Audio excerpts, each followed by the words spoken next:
Bienvenidos amigos y amigas a este espacio de análisis, de comentario internacional, que no puede desatender lo que está aconteciendo desde el día 28 de febrero respecto al ataque, la agresión sufrida por la República Islámica de Irán por parte de la alianza entre Estados Unidos y el régimen sionista israelí, que repite la agresión de junio del año 2025, pero hoy incrementada desde el inicio por la presencia belicista, con aviones, con barcos, con una presión militar enorme que está sustentando esta agresión absolutamente ilegal, aunque a estas alturas hablar de ilegalidad cuando hablamos de Estados Unidos e Israel es una perogrullada, ¿no?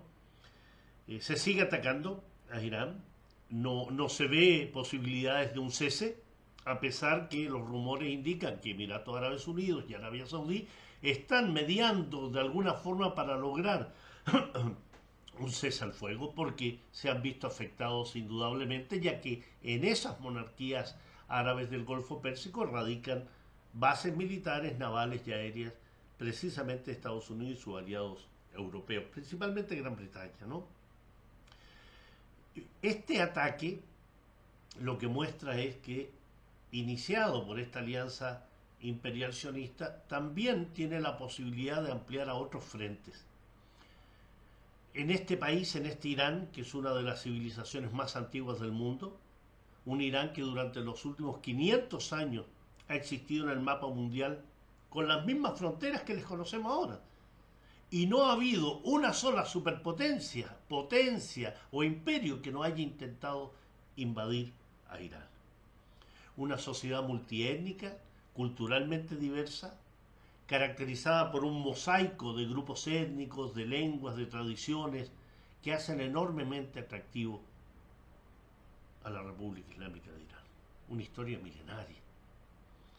Hay una mayoría persa que predomina, pero también el país alberga importantes minorías como los azeríes, que son una rama túrquica, kurdos, lurs, que es un pueblo iranio, baluchis, árabes, lo que lo convierte entonces en un estado multicultural con profundas raíces históricas, es decir, múltiples pueblos en un país que en los últimos 500 años no ha modificado sus fronteras. Un país que no ha participado en ninguna agresión militar abierta en la era moderna. No ha iniciado ninguna guerra ni ataques desestabilizadores. Alguno de ustedes podrá decir, ¿y la guerra con Irak?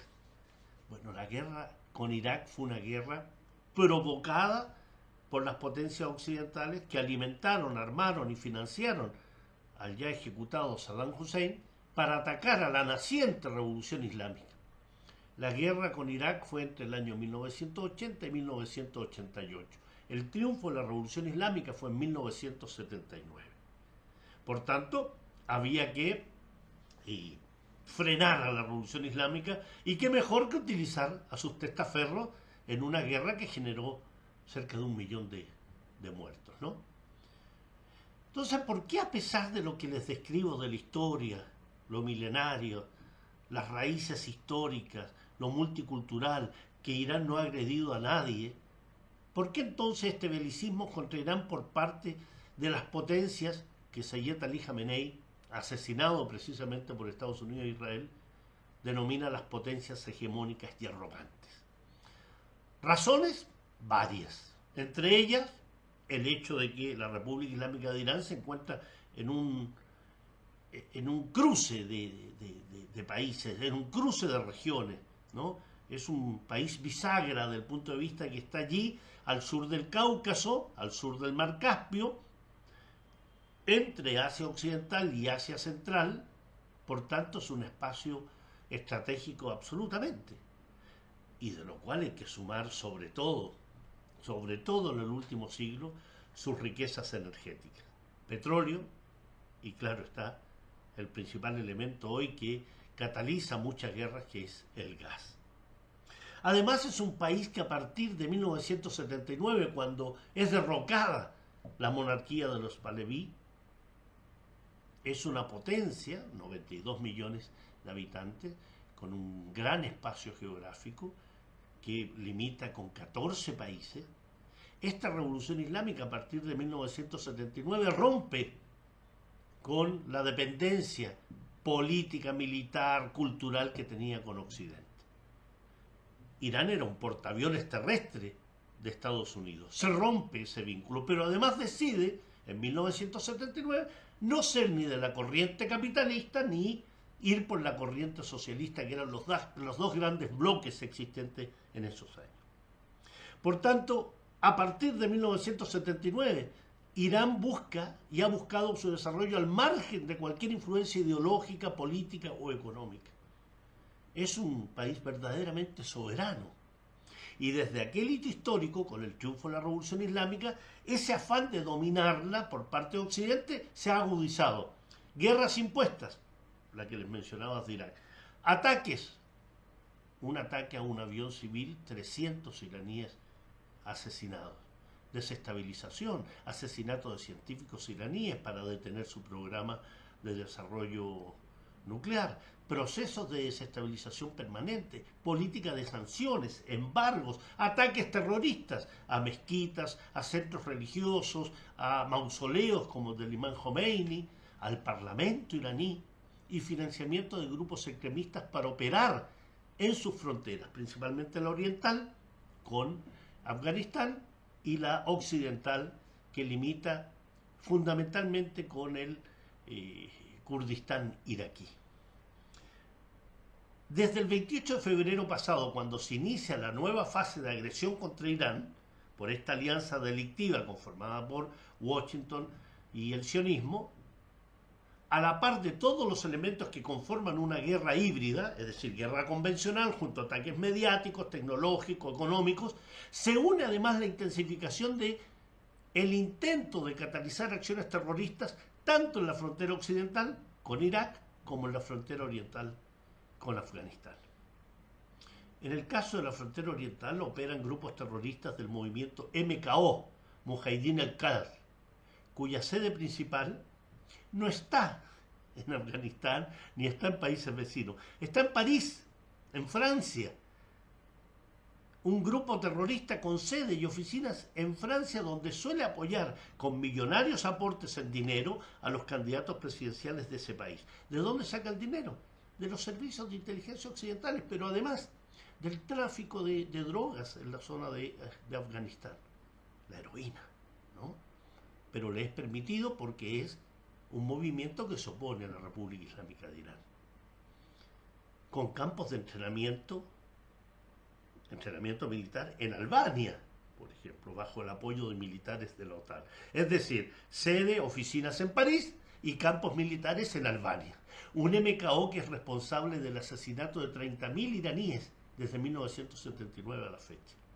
Y en la zona occidental, en el límite con Irak, Estados Unidos, junto a los sionistas israelíes, tratan, porque hasta el momento hay un desmentido tanto de Irán como del gobierno iraquí, que esta alianza criminal entre Estados Unidos e Israel tratan de intensificar la organización, apoyo y desarrollo de una política de ataques de grupos y movimientos, principalmente iraquíes de origen kurdo, en sus distintas facciones. Kurdos que están radicados en Siria, en Turquía, Irak, y que a mi entender, y aquí hay una vertiente que quiero tratar, porque me parece que es necesario que no todo aquel que sostiene ideas de autodeterminación, de libertad, y que significa lisa y llanamente hacerse parte de la agresión impulsada por Estados Unidos, países occidentales, Israel, contra países conformados, como es el caso de Irán, pueden despertar ensoñaciones revolucionarias, ¿no? En ciertos sectores del llamado progresismo, e incluso facciones feministas, que suelen levantar como estandarte de lucha lo que en el caso de una zona de los kurdos se denomina la República de Rojava, ¿no? O sea, grupos que, tanto en el Kurdistán iraquí como en el Kurdistán sirio, alientan una autodeterminación que estos años lo que han demostrado es más bien una alianza, más bien como punta de lanza de los poderes occidentales de Estados Unidos y con apoyo israelí fuertemente para atacar a Siria, derrocamiento de Bashar al-Assad, instalación de un grupo terrorista ahí donde los kurdos no tienen presencia alguna, es decir, además fueron traicionados por Estados Unidos. En el caso de los kurdos turcos, que han llegado a acuerdos ya con el gobierno turco y que ha significado la declaración incluso del Partido del Kurdistán del Trabajo, el PKK, como grupos terroristas, y que han ido poco a poco con una política de apertura para tratar de salir de esa denominación. Pero en el caso de los kurdos iraquíes, en la zona del Kurdistán iraquí, en el noreste principalmente de Irak, hay tres grandes zonas en Irak: la zona sunna, la zona shia, la zona kurda. En esa zona kurda funciona un gobierno regional que tuvo un altísimo grado de autonomía bajo Saddam Hussein, que además de combatirlos, además de reprimirlos y asesinarlos, también llegó en un momento que dijo, bueno, logremos niveles de pacificación en la zona, y se generó una autonomía de gran dimensión. Pero en el caso de esta república de Rojava, que se ha convertido en un ícono de la izquierda anarquista, a socialistas, libertarios y grupos que dicen adscribirse a las líneas marxistas-leninistas, incluso ecologistas, han presentado a la República de Rojava como un ideal anticapitalista, antiestatal, mitificando su accionar en base a su proceder mediante asambleas populares, participación de mujeres en sus batallones, creación de consejos populares, una especie de comuna parisina de mediados del siglo XIX. Grupos trotskistas que también han apoyado la lucha dentro de lo que llaman el confederalismo democrático, pero que también critican las alianzas tejidas con el imperialismo. Entonces, es evidente que hay ahí una amalgama de situaciones que necesitan ser analizadas en profundidad. Yo se las insinúo en el sentido de estimularlos a que efectivamente se profundice cuando uno apoya determinados movimientos y organizaciones. A mi entender, el apoyo abierto y sin reparo alguno a la revolución de Rojava refleja puro revolucionarismo, sin un mínimo de análisis. Una creencia que esa república es un ideario, un referente de formas antiestatales de liberación.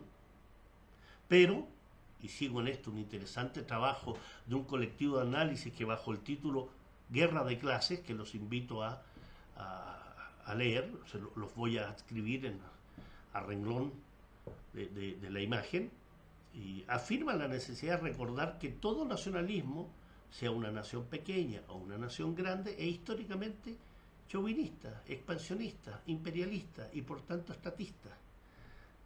Dice este trabajo de Guerra de Clases, ¿no?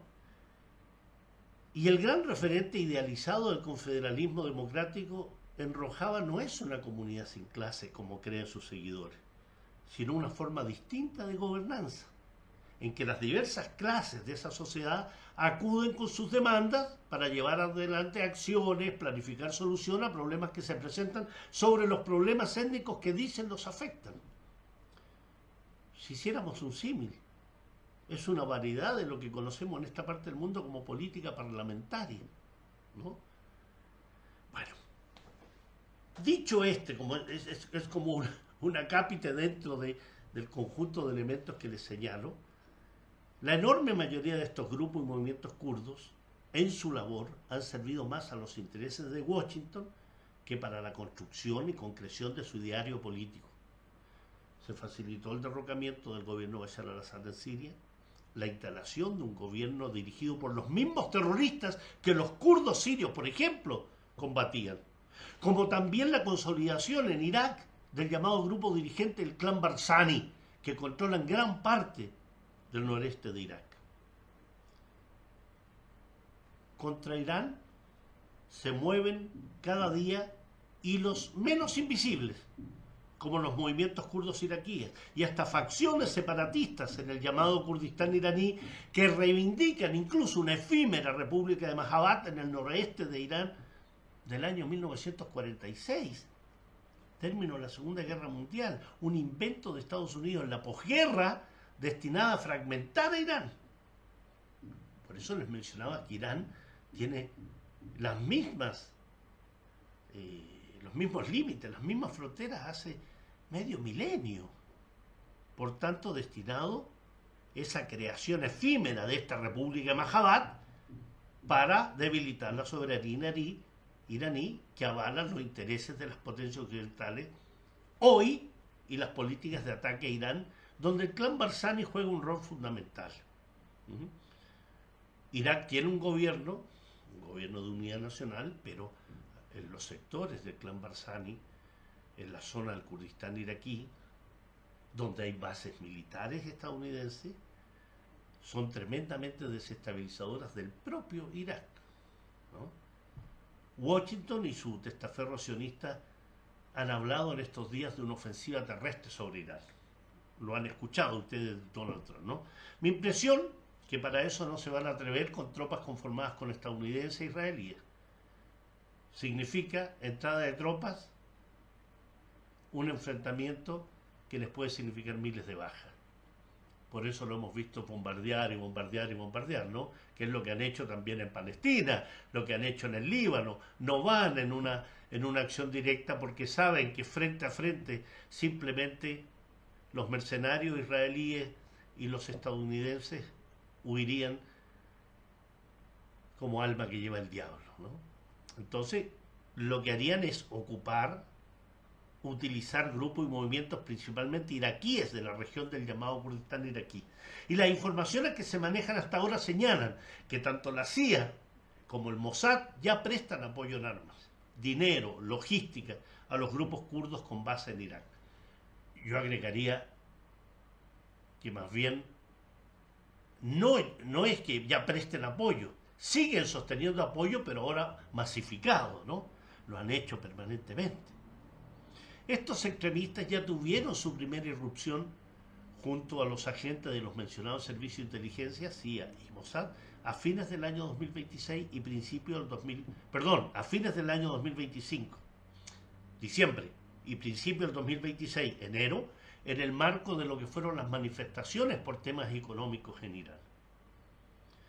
Los grupos que entraron principalmente de la zona del Kurdistán iraquí, junto a agentes de la CIA y del Mossad, que estimularon el asesinato de civiles, de fuerzas policiales y de seguridad, la quema de mezquitas, infraestructura económica, sabotaje en instituciones estatales, actuaron allí principalmente agentes de un grupo terrorista que se llama Comala, que son variadas facciones que se autodenominan facciones socialistas kurdas, y con ello, claro está, pretender ganar adeptos en el mundo progre occidental, ¿no? Oye, si son socialistas ese grupo Comala, son terroristas, le puedes poner cualquier nombre a cualquier cosa y no significa que lo sea. Hace pocos días, el día 3 de marzo, la cadena de noticias CNN alertó que la CIA ya había comenzado a entregar armas en forma masiva a estos grupos, pero no el 3 de marzo, sino varios meses antes. Es decir, terminado el ataque de junio, comenzó una entrega masiva de armas y dinero. Y lo que se habla por parte de estas fuentes estadounidenses es que el gobierno de Trump y sus funcionarios el día 1 de marzo se contactaron con dos líderes kurdos iraquíes.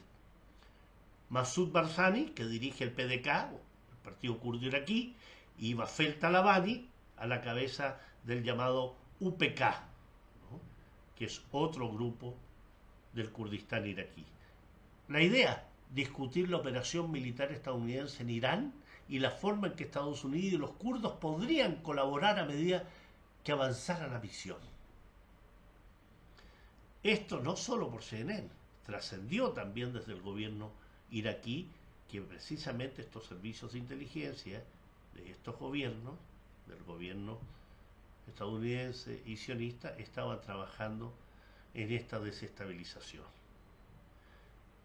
La promesa a estos grupos extremistas, lo que vienen haciendo desde el año 1979, apoyo político, económico y militar para crear una región autónoma kurda en Irán, en caso de que funcionen los intentos de derribar a la revolución islámica. Fragmentar política que han querido establecer en Irak a media, política que han implementado en Siria, política que han implementado en Libia, donde Libia se convirtió precisamente en un estado fallido. Y para eso entonces apoyan a diversos grupos kurdos, entre ellos el Partido Democrático del Kurdistán de Irán, el PDKI, Komala, el que yo les decía, estas facciones socialistas, el PJK, Partido de la Vida Libre del Kurdistán, que está vinculado ideológica y materialmente al PKK, al Partido Kurdistán del Trabajo turco, y el PAK, el Partido de la Libertad del Kurdistán. Todos ellos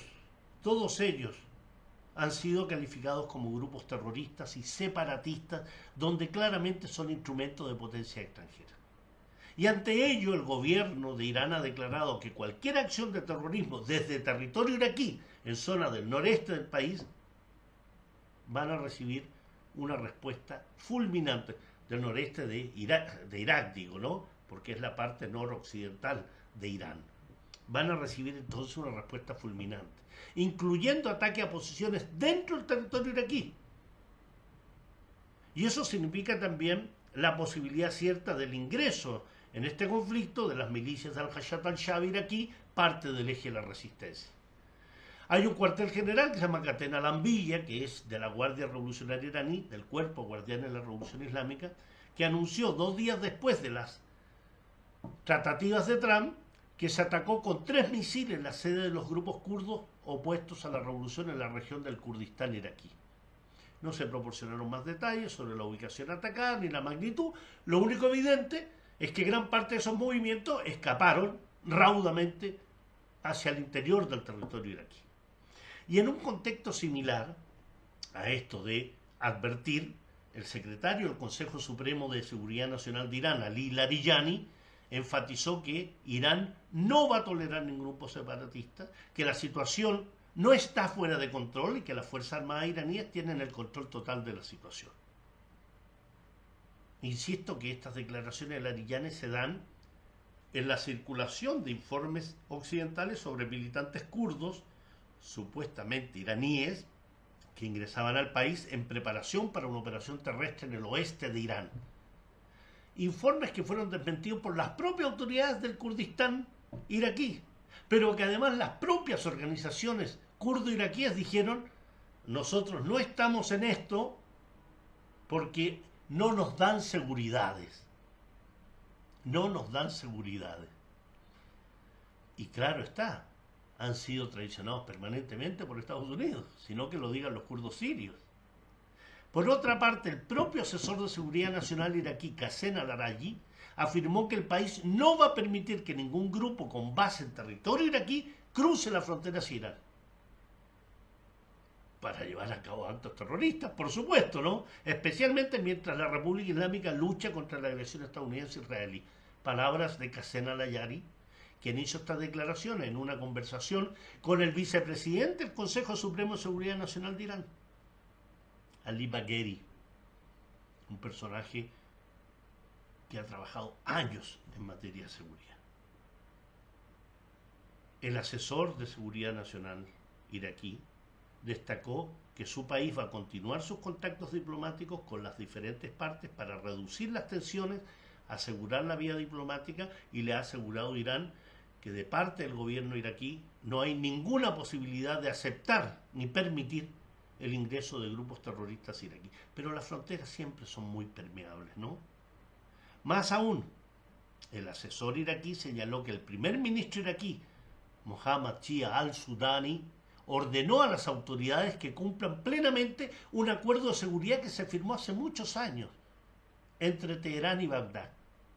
Un acuerdo de seguridad mutua en función de los grupos terroristas fundamentalistas, Takfiri, Daesh y otros que funcionaban en la zona, que actuaban en la zona, y al cual Teherán ayudó al gobierno iraquí a derrotar a esos grupos terroristas y poder lograr la estabilidad en el país vecino.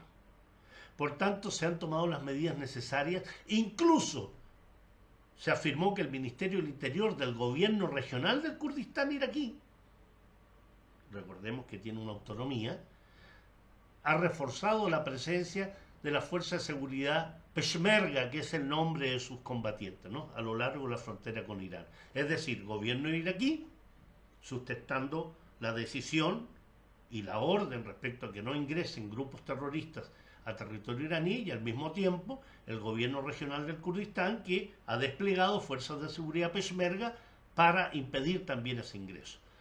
Pero la CIA y el Mossad es indudablemente son organizaciones destinadas a solventar y llevar a cabo desestabilización. Y podemos esperar que hayan ataques, ¿no? Pero en forma indudable, Irán no solo dice, sino que hace, como lo ha hecho ya, ataques certeros a esas bases extremistas, incluso en territorio iraquí, porque se lo ha dicho al gobierno iraquí, tal como lo hizo con Pakistán hace unos meses atrás, donde atacó a grupos terroristas, advirtiéndole a Pakistán que no era un ataque contra su país, sino contra esas bases terroristas, y tan amigos como antes.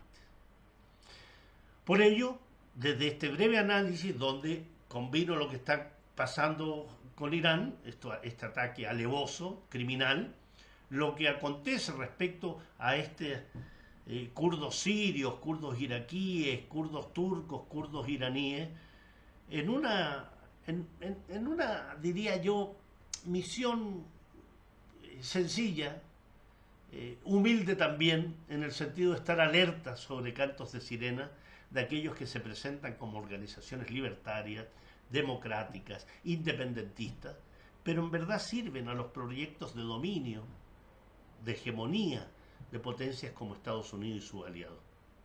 Hoy, en la guerra de agresión imperialista sionista contra Irán, esa realidad se devela con entera visión. Hoy, más que nunca, aquellos que de verdad quieren la libertad de sus pueblos y luchan por esa libertad de sus pueblos, no se pueden aliar con el terrorismo estadounidense y el terrorismo israelí. Es como pedir el derrocamiento de un gobierno, como lo han hecho los opositores venezolanos, pidiendo que invadan tu país, que secuestren a tu presidente, que asesinen a cientos de ciudadanos. No solo es contradictorio, es hipócrita, es criminal, es cómplice de los crímenes que cometen esas potencias que no le interesan las organizaciones que hablan de autodeterminación o de libertad de sus pueblos. No les interesa, son utilitarios. Lo conocemos a lo largo de la historia. Y lo estamos viviendo hoy con nuestros países, incluso Chile, en materia de obligarnos a no tener relaciones plenas, a no cooperar económicamente, a no tener relaciones económicas con aquel que representa el país más importante en materia de exportaciones e importaciones, como es China, y que Estados Unidos nos obliga a cancelar proyectos, y que viene después la discusión absolutamente insulsa, nefasta, despreciable, diría yo, y dañina, como esto de discutir si me informaste o me enunciaste, pero en el fondo lo que queda claro es que somos un país sometido a esas potencias que a su vez somete a países, a movimientos, a organizaciones, en un trabajo de mantener una hegemonía que, a pesar que está a la baja, sigue siendo muy peligrosa. Atentos, estoy a vuestra disposición en la publicación y en la emisión de este video, a vuestras preguntas, si ellas se dan. Un gran abrazo.